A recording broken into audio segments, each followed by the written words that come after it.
Happy और Joy दोनों best friend थी। दोनों के पास बड़े बड़े सपने थे।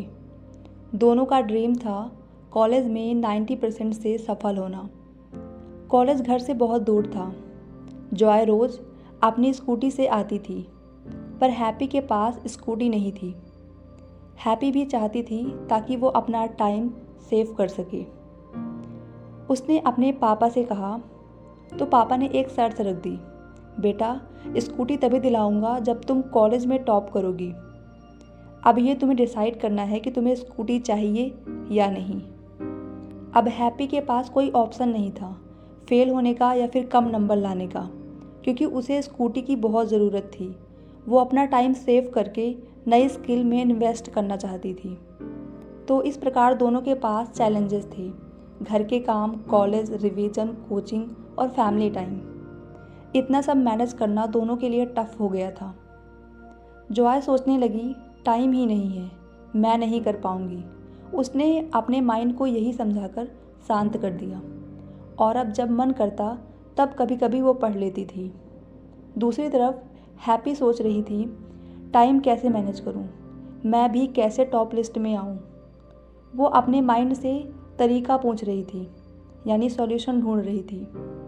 इसलिए थोड़ा रिसर्च के बाद उसे तरीका मिला। उसने देखा कि ऑनलाइन भी अच्छा सिलेबस कवर होता है, तो उसने बेस्ट चैनल से कोचिंग ज्वाइन कर ली।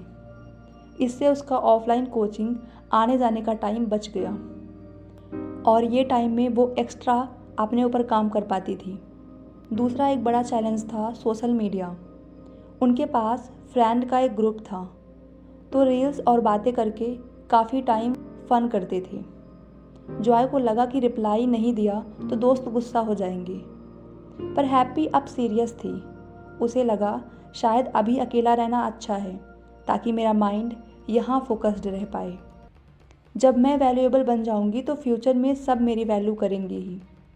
उसने सोचा ये टाइम मैं अपनी 1% ग्रोथ में यूज कर सकती हूँ, क्योंकि डेली अगर यहाँ 2 घंटे दूंगी मतलब महीने के 60 घंटे हो जाएंगे। इसलिए उसने सोशल मीडिया अनइंस्टॉल कर दिया। इस प्रकार अब उसके पास कोई भी डिस्ट्रक्शन नहीं था। उसे पूरा टाइम बस अपने पे ही लगाना था। इस प्रकार कुछ मंथ बाद एग्ज़ाम हुआ और फिर रिज़ल्ट भी आया, तो हैप्पी ने कॉलेज का रिकॉर्ड तोड़ दिया था। उसके पापा स्कूटी के साथ आए और उनकी आंखों में आंसू थे, क्योंकि असली लेसन जो उसके पापा सिखाना चाहते थे अब वो हैप्पी सीख चुकी थी।